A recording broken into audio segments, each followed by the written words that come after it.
Vidura Sharma and I welcome you all on the EduMentors YouTube channel. In this video, I am going to discuss about what are the recent information released by NTA related to CUET 2024 exam. NTA National Testing Agency जो आपका common university entrance test conduct कराता है हर साल, उसने अभी recently कुछ information release करी है and this information is very much important for all those students who are writing CUET exam in 2024. So let's discuss this information. So the first and foremost thing, as you all know, CUET अब एक India का by default exam हो गया for all those students who are in class 12th. जितना class 12th important है उतना ही CUET exam important है, because if I talk about from the last year data, that is from 2023, in 2023 there were more than 243 plus universities across India जिन्होंने अपने बच्चों का जो admission है वो सीयूईटी रिजल्ट के बेस पे लिया था. इसमें रेनॉल्ड सेंट्रल यूनिवर्सिटीज भी हैं, like Delhi university and all. इसमें बहुत सारी स्टेट यूनिवर्सिटीज भी हैं एंड मैनी प्राइवेट यूनिवर्सिटी भी हैं जो कि सीयूईटी के थ्रू अपना स्टूडेंट इनटेक हर साल कर रही हैं, राइट. अब थोड़ा बात करते हैं कि इन्फॉर्मेशन क्या है. तो ये जो इन्फॉर्मेशन मैं आपसे डिस्कस कर रहा हूँ, ये इन्फॉर्मेशन पब्लिश हुई है आपकी 11 फरवरी को and I am posting this article from Indian Express newspaper, right. 11 फरवरी 2024 का ये आर्टिकल है. तो क्या न्यूज़ है, how it will help you out, this I am going to discuss. तो न्यूज़ को मैंने डिकोड किया हुआ है. So the first is that from this year this exam will be a hybrid mode exam. As you all know, जो CUET exam है, right, CUET exam अभी तक क्या होता था, टोटली सीबीटी मोड पर होता था, कंप्यूटर बेस्ड टेस्ट होता था. पर इस साल से ये एग्जाम कैसे होने वाला है, ये हाइब्रिड मोड पे होने वाला है, यानी कि ये ऑनलाइन फॉर्मेट भी रहेगा प्लस जो हमारा टिपिकल ओएमआर शीट वाला फॉर्मेट होता है, ठीक है, ट्रेडिशनल पेन पेपर वाला टेस्ट, वो भी आपका ये होगा. अब आप बोलोगे ऐसा क्यों हो रहा है? ऐसे इसलिए हो रहा है बिकॉज आपको पता है इंडिया में अभी भी थोड़ा सा इंफ्रास्ट्रक्चर इतना ज़्यादा अच्छा नहीं है रिमोट एरियाज में, रूरल एरियाज में. प्लस कुछ सब्जेक्ट्स ऐसे होते हैं लाइक इकोनॉमिक्स हो गया, मैथ्स हो गया, जिसे लेने वाली पॉपुलेशन स्टूडेंट्स की बहुत ज़्यादा है, राइट. तो फिजिबल नहीं हो पाता था एक दिन में हर एक बच्चे का एग्जाम कंडक्ट कराना, राइट, सीबीटी मोड पर. इसीलिए ट्रेडिशनल पेन पेपर अप्रोच को दोबारा से लाया गया है. Therefore it will be CBT mode also and it will be the OMR mode also. That's why we called it as a hybrid mode. तो hybrid mode पर ये एग्जाम इस साल कंडक्ट होगा, number 1. Number second thing is the exam schedule and registration date, जो कि उस article में दी गई है. तो रजिस्ट्रेशन आपका सीयूईटी का कब होने वाला है? आपका 19 फरवरी 2024 को आपके रजिस्ट्रेशन स्टार्ट होने वाले हैं. Yes, this point you have to remember. You have, क्योंकि अभी आप बहुत से बच्चे जो क्लास 12 में होंगे वो अपने प्री बोर्ड से खत्म हुए होंगे, कुछ लोग अपने बोर्ड्स के प्रैक्टिकल्स चल रहे होंगे, बहुत बच्चे अपना रिवीजन, लास्ट लेग रिवीजन में होंगे बोर्ड एग्जामिनेशन के. तो आपको ये चीज़ ज़रूर ध्यान रखनी है कि आप अपना रजिस्ट्रेशन ना मिस कर दें, राइट. रजिस्ट्रेशन कब स्टार्ट हो रहा है? रजिस्ट्रेशन आपका 19 फरवरी 2024 से रजिस्ट्रेशन विल बी स्टार्ट हो जाएंगे, ठीक है. एग्जाम डेट कब है? Exam date will be from 15th May till 31st May तक 2024 में एग्जाम होने वाला है. प्रिसाइजली बात करूं 15-16 दिन ये एग्जाम आपका चलेगा, राइट. ये चीज आपको ध्यान रखनी है. The third thing is the subject choice and exam duration.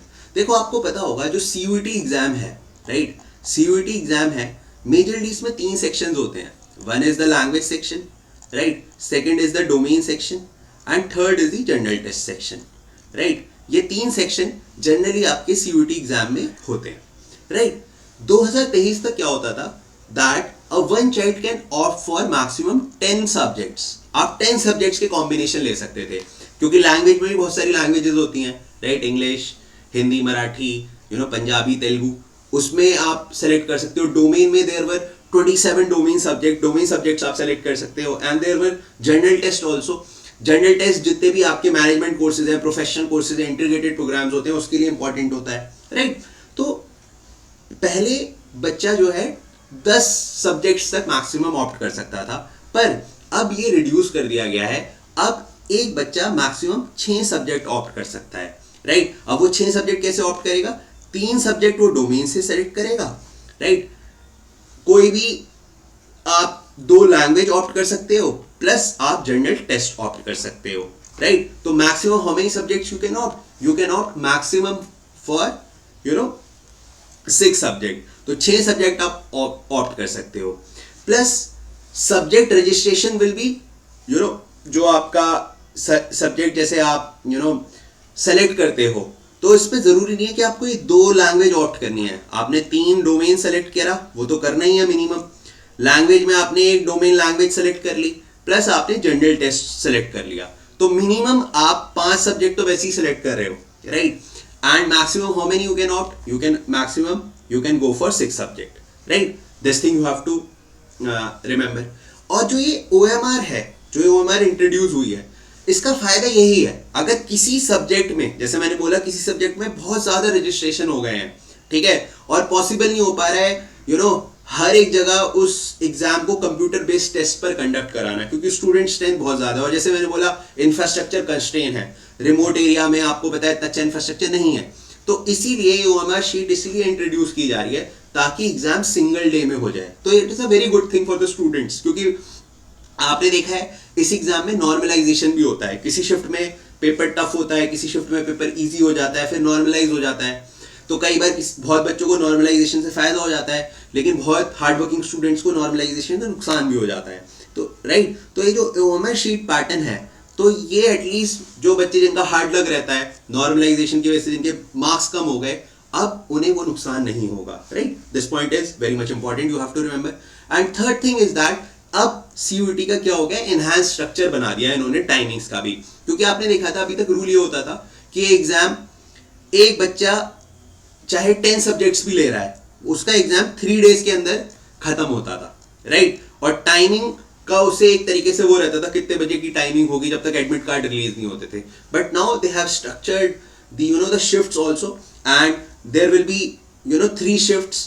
और पहली शिफ्ट आपकी 9 बजे से लेके आपकी 11 बजे तक रहने वाली है. One shift will be from 12:30 to 2 p.m. and the third shift will be from the 4 p.m. to 5:30 p.m. Right? तो ओवरऑल नंबर ऑफ डेज भी आप हर एक स्टूडेंट के अब रिड्यूस हो जाएंगे, right. This point also you have to remember. So थोड़ा सा, जैसे मैंने आपको क्लासेस में भी कई बार ये बोला है दैट अभी ये CUET एक क्या है, एक्सपेरिमेंटल स्टेज में है ना. तो अभी ऐसे चेंजेस आना जो है जरूरी है, क्योंकि सिस्टम को पब्लिक सिटीजन फ्रेंडली बनाने की बहुत जरूरत होती है.